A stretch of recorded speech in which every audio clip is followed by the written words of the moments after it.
If you're a grandparent, you're going to want to listen up. Our next guest, author Glenys Nellist, has a new book called Grandma Snuggles. Here it is. And there's an event today at the Baker Book House that you won't want to miss. Let's have her join us right now. Hi, Glenys.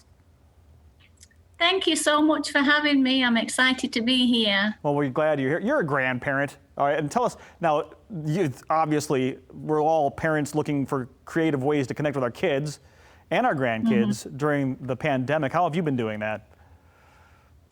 Well, I have 4 little grandchildren, and we're all missing our grandma Snuggles right now.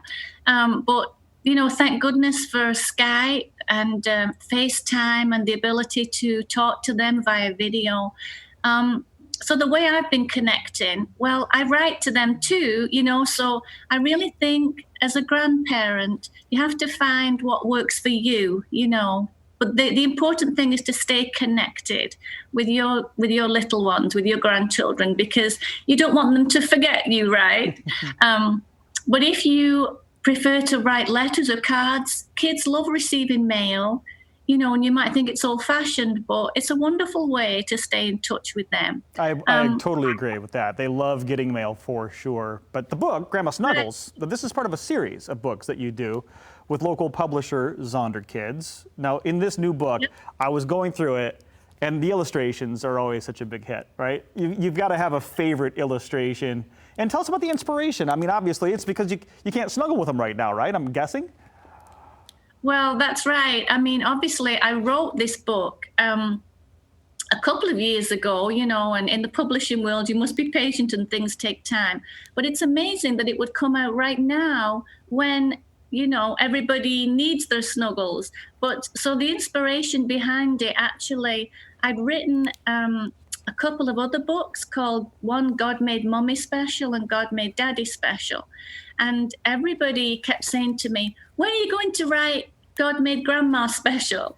And so this really is that version, but it's just got a cuter title, And look at the cover.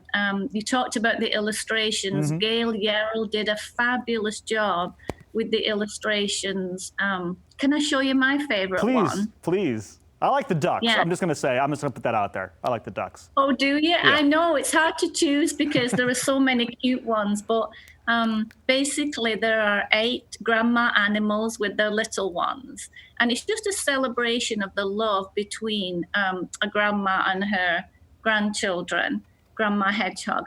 But it ends with your grandma. And this really is my favorite illustration that Gail did, because who doesn't love baking with their grandkids? Who hasn't taken a video of them making cupcakes and getting the mixture on their noses, just like this picture? So just their noses? Right, and incidentally, I saw some grandma baking with her kid, with her grandchild via FaceTime. They were both making the same cookies or cupcakes, and so you can still share time with them even if you can't cuddle them right now. And I really like how the way you've written it is like a poem. So there's some rhyming in there. It gives you almost a sing-songy read. But reading itself, I mean, that's slipping a little bit with distance learning and schools being uncertain. Let's talk about how important it is to read to your kids and your grandkids. Right. Yeah, we're all in these crazy days. Parents have been thrown into homeschooling that they never signed up for. And so I do think that as grandparents, we can sort of step in and help alleviate some of that by reading with our grandchildren. That's something else that I've loved doing with my little grandson in Oregon. I think we were reading a lot together. Pardon me for cutting you short. Hey, there's an event today. We're going to let people know about the Baker Book House. It sounds like a blast. It's on Facebook Live right after our show today at 10:30. So all the details are on the screen. You want to join Glenys with a story time and signing right there on Facebook Live. You can find more information at glenysnellist.com, or as I mentioned, just go to Facebook Live and search for Grandma Snuggles or Glenys Nellist, and you'll get all the information about this great event. A virtual book release today with the new book, Grandma Snuggles. Thanks for joining us this morning, Glenys.